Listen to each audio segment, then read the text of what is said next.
Hello guys, আমি প্রিয়ম, তোমরা দেখছো ইটস প্রিয়ম। আর আজকে আমি দেখাবো আমার সকালবেলা ডেলি রুটিন উইথ ভগবান ঠাকুরদের সাথে আমি কি করে সকালবেলাটা সেলিব্রেশন করি, সেটাই তোমাদের সাথে আজকে দেখাবো। তো চলো শুরু করা যাক। এখন ফার্স্টে আমার চিনি সন্দেশ লাড্ডু গুড্ডু আর বুবুনকে তুলে নেওয়া যাক, চলো।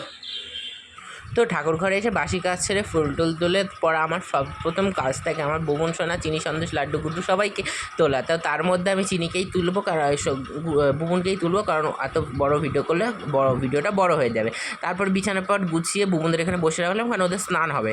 আর এই যে ফুল টুল কিনে পেরেছি, সেইগুলোই তোমাদের সাথে দেখাচ্ছি, দেখে নাও। এবারে ঠাকুর ঘরে এই অবস্থা, এরপর চেঞ্জ হয়ে যাবে পুরো।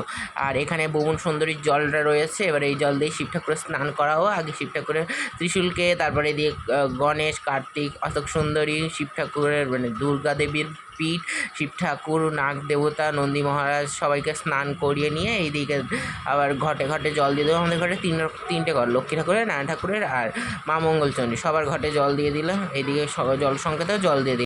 এবারে তুলসী পাতা এবং তারপরে দিলাম ফুলের পরে দেব এবারে অঘ্রু দিয়ে গোপালের স্নান পাত্র রেডি করলাম। স্নান পাত্র রেডি করার পরে আমার বুবুন বাচ্চাটাকেও নিয়ে এলাম, বললাম না যে বুবুন দিয়ে সব কিছু সারবো। তো চলো বুবুনকে নিয়ে এসেছি, বুবুনকে এবারে স্নান করিয়ে দিচ্ছি। স্নান করানো হয়ে গেল, ভালো করে ডললে মুছলে কচলে করে ভালো করে স্নান করিয়ে নিয়ে ফ্রেশ করব। বুবুনকে একটু তুলসী পাতা দিয়ে স্নান করালে, বুবুনকে এরকমভাবে তুলসী পাতা দিলে না কী ভালো লাগে যে তোমাদের আমি বলে বোঝাতে পারবো না।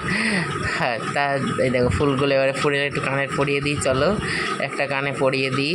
এই ফুলের কানের পরলেও বুবুনকে ভালো লাগে। আগে কানে কিনি না, তাই জন্য যাতে আমি টগর ফুলের কানে পরাতে পারি। টগর ফুল, নয়নতারা ফুল, তারপর ওইদিকে জুঁই ফুল, সব ফুল দিয়েই বুবুনের কানের করা যায়। তো তারপরে একটা ছোট্ট বাচ্চার মতন করে ভালো করে গামছা দিয়ে গা হাত পা মুছিয়ে দিলাম, মুছে টুছে একবারে জামা কাপড় পরিয়ে নিলাম। এদেরও স্নান করিয়ে হয়ে গেছে, জামা কাপড় পরিয়ে নিয়েছি। তারপর সব ঠাকুরকে ফুল সিঙ্গার করানো হয়ে গেছে, ফুল দিয়ে সুন্দর সুন্দর করে সাজিয়ে গুছিয়ে নিলাম।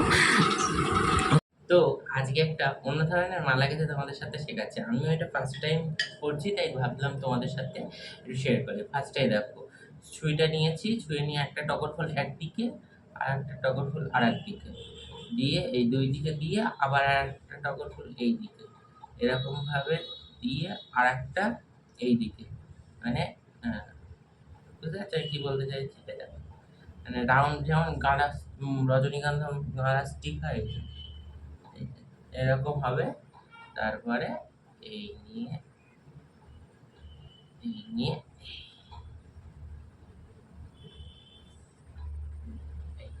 এরকম করে করে বুবুনের জন্য একটা মালা গাচ্ছি। মালাটা গাঁথা হয়ে যায়, তারপরে তোমাদের সাথে দেখো। আর আমার ভিডিওটা করে দিচ্ছি বুবুন নিজের হাতে স্ট্যান্ড করে আমার এই ভিডিওটা দেখো। আমার মালা গাঁথা তৈরি, পুরো সাদা ফুল, তারপর এখানে একটা পিঙ্ক কালারের নয়ন ঠাকুর দিয়েছি, আর নিচে একটা জবা দিয়েছি। চলো, যার জন্য মালাটা গেঁথেছি তাকে পরিয়ে দিই, মানে আমার বুবুন ক্যামেরা।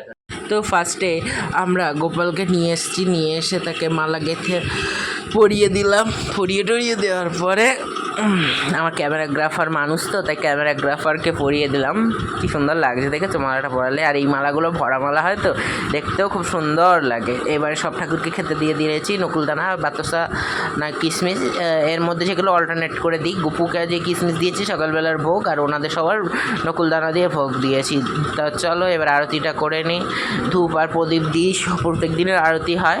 আর ভয়েস স্টপ করা আছে, কারণ ঘন্টাও বাজছিল একসাথে।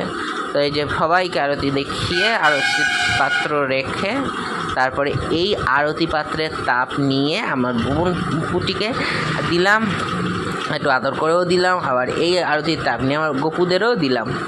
তো চলো, এই দেখো ফুল ঠাকুর ঘরের লোক একদম সবাইকে ফুল ও হারে সাজিয়ে গুছিয়ে দিলাম।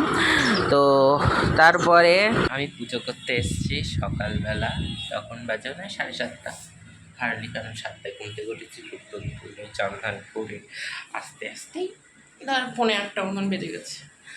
এখন বাজে 9টা। পুজো করে মালা গেঁথে ফুল তুলে একবারে করতে গেলে অনেক দেরি হয়ে যায়। এখন মতন পুজো শেষ এখানে। আর দুপুরবেলা আসবো, দুপুরবেলা এসে বুবুনদের খেতে দেবো বা নিচে নিয়ে যাবো। তাহলে আজকের মতন এই পর্যন্ত। তাহলে তোমরা অবশ্যই কমেন্ট করে জানাবে যে আমার সকালে পূজা ব্লগ কেমন লাগলো। তাহলে টাটা।